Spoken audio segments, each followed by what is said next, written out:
ଗାଡି ଚାଲୁଛି ବୋଲି ଇଞ୍ଜିନ ଭଲ ଅଛି ଭାବୁଛନ୍ତି? ଗେଜ ରେ ଚେକ୍ କଲେ ସତ କଥା ଜଣା ପଡିବ। କେଉଁଝରରେ ରାତି ସାରା ବର୍ଷା ପରେ ସକାଳୁ ସକାଳୁ ପାଗଟା ପୁରା ମସ୍ତ ହୋଇଛି।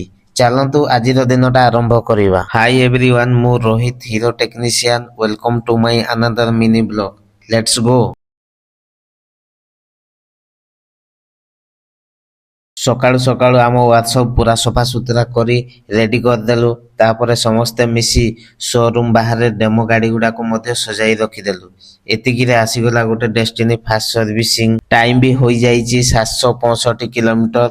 ତ ଜବ କାର୍ଡ ଆସିଗଲାଣି। ଜିନିଷ ପତ୍ର ଆଣିକି ଫଟାଫଟ ସର୍ଭିସିଂ ଆରମ୍ଭ କରିଦେବା ଏବଂ ଡେଲିଭରି ଦେଇଦେବା। ଗାଡି ଚାଲୁଛି ବୋଲି ଇଞ୍ଜିନ ଭଲ ଅଛି ଭାବୁଛନ୍ତି? ଗେଜ ରେ ଚେକ୍ କଲେ ସତ କଥା ଜଣା ପଡିବ। ଆଜି ଏଇ ଗାଡିର ଇଞ୍ଜିନ କମ୍ପ୍ରେସର ପ୍ରେସର ଚେକ୍ କରିବା ପାଇଁ ଏଇ ପ୍ରେସର ଗେଜଟା ଲଗାଉଛୁ।